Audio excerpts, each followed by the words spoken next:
Hello dear lovely people, welcome back to my channel crochet with Jui. আজকে তোমাদের সাথে share করব এই সুন্দর টোট ব্যাগটা। এই টোট ব্যাগটা হচ্ছে আমি দারাজ থেকে নিয়েছিলাম। তো টোট ব্যাগের একটা ব্যাপার হচ্ছে যে এখানে মাত্র একটা পকেট থাকে, যেই জিনিসটা আমার একদমই ভালো লাগে না। একটা ফোন, একটা কলম, সামান্য টুকিটাকি একটা জিনিস রাখতে হলে বড় একটা পকেটের মধ্যে রাখতে হয়, ভিতরে কিছু খুঁজে পাওয়া যায় না। এই জিনিসটা একদমই ভালো লাগে না। তাই আমি ভাবলাম যে এখানেও যদি উপরে একটা পকেট লাগানো যায় তাহলে ব্যাপারটা কেমন হয়।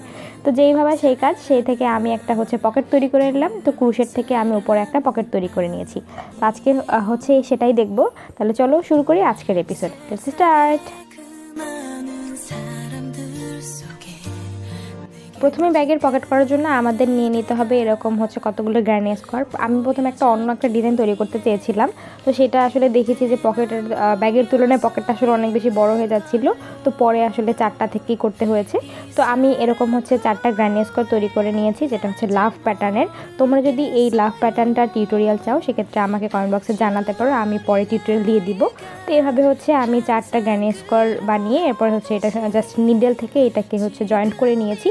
এখানে আমি এক্সট্রা আলাদা কোনো সেলাই বা প্যাটার্ন ওই টাইপের কিছু ইউজ করিনি, যতটা আসলে সিম্পল করা যায় আমি ঠিক সেভাবেই করেছি। এভাবে হচ্ছে আমি 4টা পার্ট জয়েন করে নেব। প্রথমে আড়াআড়ি, মানে এটা তো হচ্ছে স্কোয়ার শেপের, তো 2 পাশটা মাঝখান থেকে আমি জয়েন্ট করে নিলাম।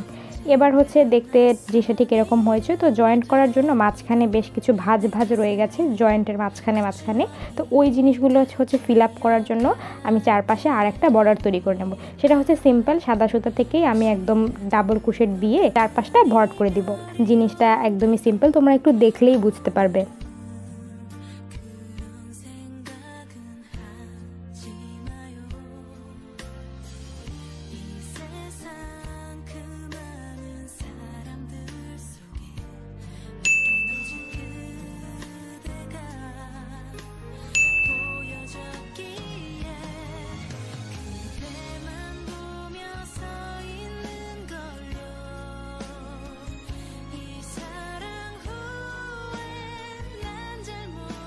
আচ্ছা, তো একদম শেষ পর্যায়ে চলে এসেছি। এই পুরাটা আমার কমপ্লিট হয়ে গেছে। জিনিসটা দেখতেও বেশ একটা সুন্দর কিউট একটা ভাব এসেছে। এবার হচ্ছে আমি একটু কিছু ট্যাসেল বা টার্সেল যেটাই বলে না কেন, একটু এগুলো হচ্ছে দিয়ে নেব। তো এটা তো সিম্পল, সবাই বানাতে পারে। আমি প্রত্যেকটা কালার থেকে একটা করে টার্সেল দিয়ে নিয়েছি। এখানে মোটামুটি হচ্ছে 5টার মতো আমাকে টার্সেল দিতে হবে।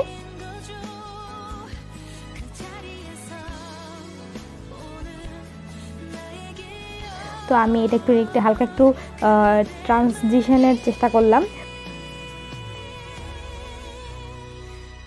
এখন হচ্ছে কাপড়ের সাথে লাগাতে হবে। তো যেহেতু জিনিসটা হচ্ছে একটু ফাঁকা জায়গা আছে বা এইটা আসলে ওইভাবে বেড়ে যেতে পারে, যেহেতু ক্রোশের জিনিসটা হালকা একটু বাড়ে, এজন্য আমি এটার পিছনে একটু কাপড় লাগিয়ে নেব। তো এই কাপড়টা হচ্ছে একদম ব্যাগের কাপড়, এটা হচ্ছে অনলাইনে কিনতে পাওয়া যায়। আমি একটা পেজ থেকে নিয়েছিলাম। তোমরাও চাইলে এই ধরনের কাপড় দিতে পারো, অথবা বাসায় থাকা যে কোনো পুরনো কাপড় বা জামার কাপড় দিতেই পারো। তো আমার কাছে এটা ছিল, তাই আর আমি হচ্ছে অন্যদিকে যাইনি। তো এই কাপড়টা হচ্ছে আমি কেটে নিব মাপ অনুযায়ী, এরপরে হচ্ছে এটা সেলাই করে দিব। তো এইখানে আমাকে হেল্প করতে চলে এসেছে আমার গোলু। ওকে ছাড়া আসলে কোনো কাজই করা যায় না, সব কাজের মধ্যে এসে ওর হাত পা ঢুকায় দেয়।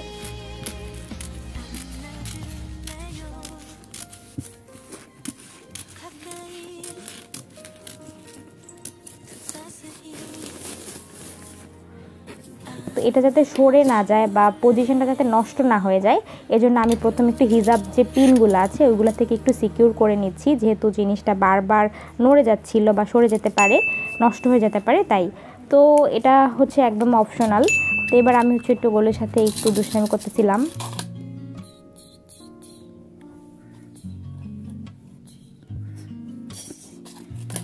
এই যে এখন হচ্ছে এটাকে আমি সিম্পল সুই সুতা থেকে যেভাবে সেলাই করে সেভাবে আমি সেলাই করে নিব। তো এটাও হচ্ছে জাস্ট একদম বেসিক একটা সেলাই, এটা সবাই পারে। তো এই জিনিসটা দেখতে না অনেক রিল্যাক্সিং, আমি অনেক সুন্দর করে এডিট করেছি।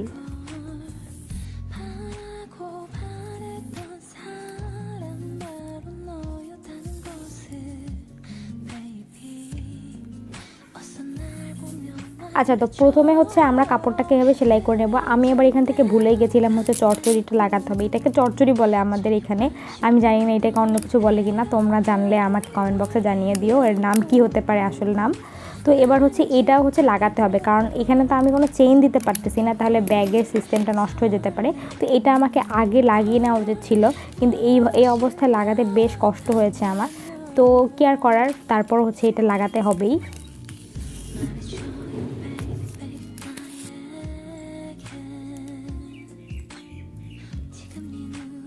আচ্ছা, তো ব্যাগের সাথে কাপড় লাগানো এবং চড়চড়ি লাগানো আমার শেষ। এবার হচ্ছে আমরা সুতাটাকে কেটে নিয়েছি।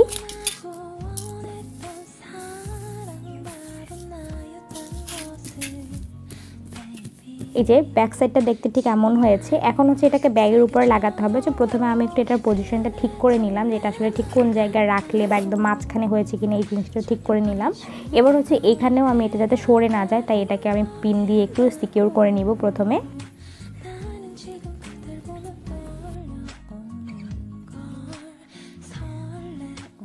এবার হচ্ছে ব্যাগে আমি প্রথমে আগে চড়চড়িটা লাগিয়ে নিচ্ছি।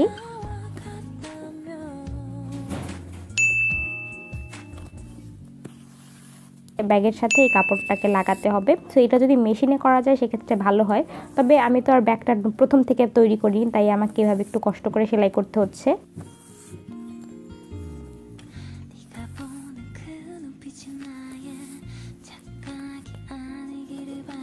আমার গোলুর সাথে বেশ কিছু ছবি। আশা করি তোমাদের কাছে টিউটোরিয়ালটা ভালো লাগবে এবং তোমাদের জন্য হেল্পফুল হবে। তো please like and subscribe, and also follow on Facebook page. Tata, Siya.